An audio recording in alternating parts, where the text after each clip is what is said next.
স্বাস্থ্যকর এই টিফিন রেসিপিটা তোমরা একবার বানিয়ে দেখতে পারো। খেতে কিন্তু বেশ ভালো হয়েছিল। দেখো কতটা সুন্দর দেখতে হয়েছে। যে কোনো সস বা চাটনি দিয়ে খেতে এটা দারুণ লাগে। এটা তৈরি করার জন্য আমি নিচ্ছি 1 কাপ সুজি, ওই কাপেরই হাফ কাপ টক দই, হাফ কাপ জল আর স্বাদ অনুসারে লবণ দিয়ে সবকিছু খুব ভালোভাবে মিশিয়ে 20 মিনিটের জন্য রেস্টে রাখছি।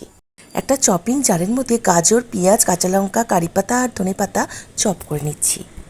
দেখো একদম মিহি চপ করে নিয়েছি। 20 মিনিট পর সবজিগুলো সুজির ব্যাটারের মধ্যে দিয়ে দিলাম। ভালো করে সমস্ত কিছু মিশিয়ে নিলাম। এবার এর মধ্যে একটা তড়কা দেবো। তার জন্য 1 চামচ গরম ঘিয়ের মধ্যে হাফ চামচ কালো সর্ষে বিউলির ডাল আর হাফ চামচ হিং গরম করে ওর মধ্যে ঢেলে সমস্ত কিছু ভালো করে মিশিয়ে নেবার পর দিয়ে দিলাম সামান্য একটু বেকিং সোডা আর অল্প জল দিয়ে আবারও খুব ভালো করে মিশিয়ে এরকম ঘনত্বের একটা ব্যাটার তৈরি করে নিলাম।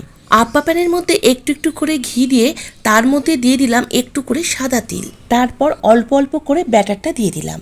তারপর গ্যাসের ফ্লেমটা একদম লোতে রেখে 3 থেকে 4 মিনিট ভেজে নিলেই কিন্তু নিচটা একেবারেই ভেজে নেওয়া হয়ে যাবে। তারপর ঢাকনা সরিয়ে উল্টে দিতে হবে। উল্টে পাল্টে ভালো করে ভেজে তুলে নিতে হবে। আর যে কোনো চাটনি বা সসের সাথে ব্রেকফাস্ট বা ডিনারে পরিবেশন করবে, খেতে ফাটাফাটি লাগবে।